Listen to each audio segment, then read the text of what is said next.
안녕하십니까.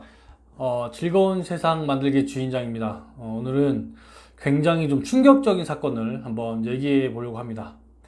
뉴스를 보니까 상병이 중대장을 야삽으로 폭행한 사건인데 기사에는 이렇게 나왔어요. 일단 처음에 작업 지시를 했고, 근데 그 작업을 마무리하지 않아서 이제 그 다음날 따로 불러서 면담을 하는데 뭐 어떤 불만이 쌓였겠죠. 그래서 불만이 쌓여서 중대장을 야삽으로 치고 뭐 목을 이렇게 조르려고 해서 전치 2주의 상해를 전치 입혔다. 2주에. 그리고 그 상병은 구속됐다까지 이제 기사가 나왔습니다. 아마 그 병사는 징역을 살지 않을까 조심스럽게 한번 판단을 해봅니다.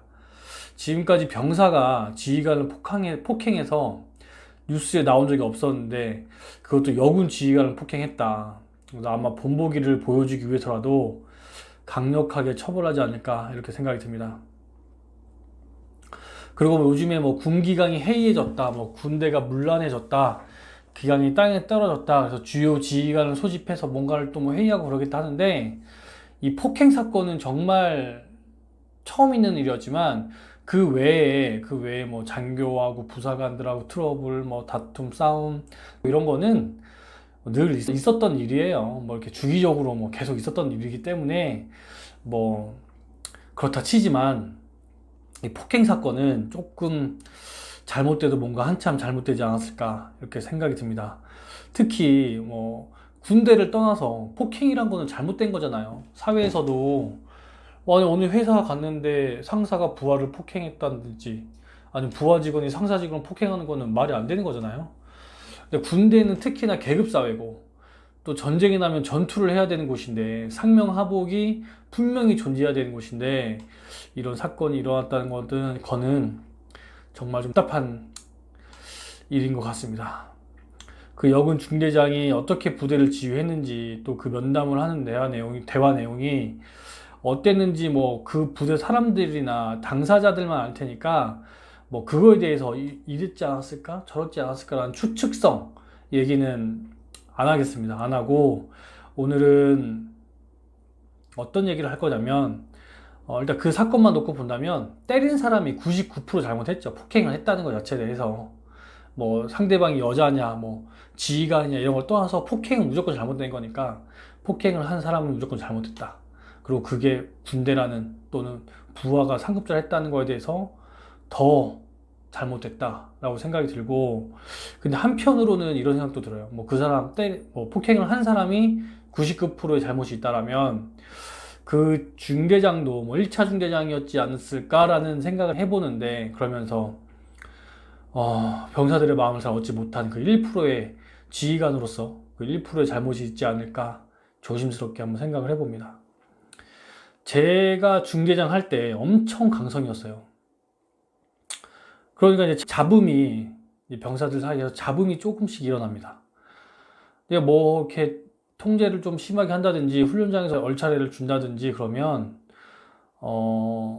바로 이제 이르는 거예요. 대대장님한테 마음의 편지를 쓴다든지 아니면 찾아가는 것까지는 안 했고 어떤 식으로든 대대장님한테 말을 하는 거예요. 그래서 이제 대대장님께서 한 날 저를 이렇게 불렀습니다. 그래서 이런 일이 자꾸 일어나는데 네가 뭘 잘못한 것 같냐 이렇게 말씀하셔서 정신 못 차리고 처음에 이렇게 했어요. 규정에 보면 이렇게 얼차례 줄 수 있어서 이 규정에 맞게 얼차례를 줬고 그 상황에 사고가 날 위험도 있어서 재발 방지를 위해서 이렇게 했습니다. 라고 말씀드렸어. 틀린 말은 절대 아니었어요. 틀리진 않았어. 그런데 대장님께서 했던 말씀은 뭐냐면 그렇게 지휘를 하면 계속 잡음이 난다. 넌 아직도 네 잘못을 모른다. 그렇게 말씀하시더라고요. 그때 제 마음에는 제가 뭐 잘못한 거를 인정을 하고 규정을 잘못 어겼다 이렇게 말하면 굉장히 제가 조금 무능해 볼까 봐 그렇게 말을 했는데 대대장님께서 저한테 그때 지적해 주셨던 말씀은 뭐냐면 야 규정도 좋고 다 좋은데 병사들의 마음을 얻어야 된다. 부하들 마음을 얻지 않고선 지휘를 할 수가 없다. 네가 제일 잘못한 거는 부하들의 마음을 얻지 못한 것이다. 네가 아무리 그렇게 해도 병사들이 너를 진정으로 좋아하고 널 따르는 마음이 있다면 이렇게 하겠느냐. 들어보니까 맞는 것 같더라고요. 맞는 것 같더라고. 아니면 그 말이 맞죠. 제가 한 잘못은 병사들의 마음을 얻지 못했다는 것입니다. 부하들의 마음을 얻지 못했다는 게 가장 중요하겠죠. 그래서 일단 뭐 그런 상황이 있었지 않았을까라는 생각이 들고, 그리고 제가 그렇게 강성으로 해서 부대 지휘를 하는데, 뭐 꼭 저뿐만이 아니라 잘 해줘도 불만이 있었어요. 저의 인접중대장 선배는, 또 뭐 동기들은 잘 해주고 해달라는 대로 다 해줘도 그에 따른 불만이 있어. 그래도 마음의 편지는 또 생겨. 그런데 나는 3번 생기면 그 사람 1번 생기는 거지. 아무튼 뭐 그랬습니다. 그래서 이렇게 강성이고 병력들이 조금 무서워하는 사람이었는데도 불구하고 얘가 나를 중대장으로 생각하는 거야? 라는 생각이 들 정도로 저한테 대드는 친구들도 분명히 있어요. 근데 이 여군 어떻게 터져요? 남군이 지휘하고 강성이라서 애들이 좀 무서워하는 친구들이 많았는데도 불구하고 얘가 나를 진짜 지휘관으로 생각하나? 라는 생각이 들 정도로 저한테 대드는 친구들이 있었어요. 그러니까 중대장을 한다고 해서 막 병사들이 막 엄청 무서워하고 막 쫄고 막 근엄하게 생각할 것 같지만 절대 그렇지 않아요. 100명을 지휘하다 보면 100명이 뭐 작다면 작고 엄청나게 크다면 큰 숫자인데, 진정으로 나를 무서워한 친구들은 뭐 3분의 1. 야, 똥이 더러워서 피하냐? 아, 똥이 무서워서 피하냐? 더러워서 피하지. 이렇게 생각해서 무서운 척하고 다른 척하는 또 3분의 1. 나머지 3분의 1 중에서는 정말 그걸 표출해서 대드는 친구 일부, 또는 정말 나를 좋아해서 따르고 내 마음을 이해해준 친구들 또 일부, 이렇게 있는 거죠. 그래서 남군이 해도 이렇게 했는데 여군이 하면 얼마나 힘들었겠어요. 그래서 제가 오늘 하고 싶은 얘기는 그 사건에 대해서 뭐 분석하고 뭐 이런 거는 사실 우리가 하는 건 의미가 없고요. 누구나 다 처음에 가면 실수를 하게 되고, 누구나 다 처음에 하면 시행착오를 겪게 되는데, 그 시행착오를 잘 이렇게 넘어갈 수 있고, 잘 극복할 수 있고, 병력들의 마음을 얻을 수 있고, 아니면은 지휘를 잘 할 수 있는 방법에 대해서 한번 얘기를 해보려고 합니다. 첫 번째는 면담 타이밍을 좀 잘 가져야 된다. 두 번째는 꼭 지켜라. 세 번째는 기다려라 입니다. 자, 첫 번째 면담 타이밍부터 얘기를 하자면, 저 병사들이 대들 때 막 저한테 막 욕을 하면서 막 대든 건 아니지만 살짝 그게 오는 친구들이 있어요. 그 선을 넘어서 욱 하려고 하는 친구들이 있어요. 그런 친구들 보면 이제 면담 타이밍을 잘 가져가야 돼. 내가 생각했을 때. 이렇게 한 번에 욱해서 그냥 대든 친구들 절대 없다고 했잖아요. 쌓이는 거야, 불만이. 결국에는 오늘 작업했고 내일 훈련하고 내일 모레 하는데, 그 가운데서 어차피 시키는 거는 소대장이나 중대장이 시키는 거 알기 때문에 그 불만들이 쌓여서 또 시키면 이제 터져버려서 이제 이게 나오는 거지. 그럼 그 쌓이는 걸 보고 어떻게 해야 되냐면, 면담을 내가 바로 하면 안 돼. 이 지금 사건 같은 경우도 보면 그 전날인가 전전날인가 작업 지시했는데 작업 다 마무리도 안 하고 바로 그냥 들어가 버렸다잖아요. 불만이 쌓여서.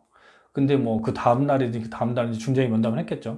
근데 아무튼 뭐 그렇던데, 소대장이든 중대장이든 바로 면담을 하면 어떻게 조치를 해줄 수가 없어. 왜냐면 나는 어쨌든 간에 일을 시키고 훈련을 시키고 뭔가 임무를 계속 줘야 되는 입장인데, 병사들 입장에서 그게 싫으니까 불만이 쌓이는 거거든요. 그러니까 바로 면담하면 답이 안 나와. 그리고 그렇게 하다가 혹시나 서로 욱해서 언성이 높아지거나 뭔가 야, 소대장이 또 중대장이 쟤한테 뭐 샤우팅을 날렸다, 아니면 서로 막 이렇게 언쟁이 있더라, 이런 얘기가 나오는 순간 내 권위는 떨어지는 거예요. 완전히 떨어져. 지휘를 할 수가 없게 돼, 심하게 얘기하면. 그러니까 그렇게 특출나게 좀 불평이 쌓인 병사들 보면 바로 면담하지 말고, 뭐 내가 소대장이다 그럼 부소대장이든 분대장이든, 아니면 내가 중대장이다 그러면 행정보고관이든, 아니면 뭐 그 소대 뭐 부소대장이든 면담을 먼저 시키는 거야. 그리고 야, 제가 왜 저렇게 힘들어하고 또는 뭐 이렇게 불만이 많냐, 이걸 알아내고 내가 조치를 어떻게 해줄 것인가 한번 생각을 한 다음에 면담을 해야 돼. 그래서 걔가 그럼 난 들었으니까, 이렇게 힘든 걸 알고 있으니까, 그러면 내가 너 힘드니까 이런 조치를 취해줄게, 우리 같이 한번 해보자, 이렇게 좀 풀어나가면 적어도 애드는 일은 거의 없어요. 근데 바로 면담했다.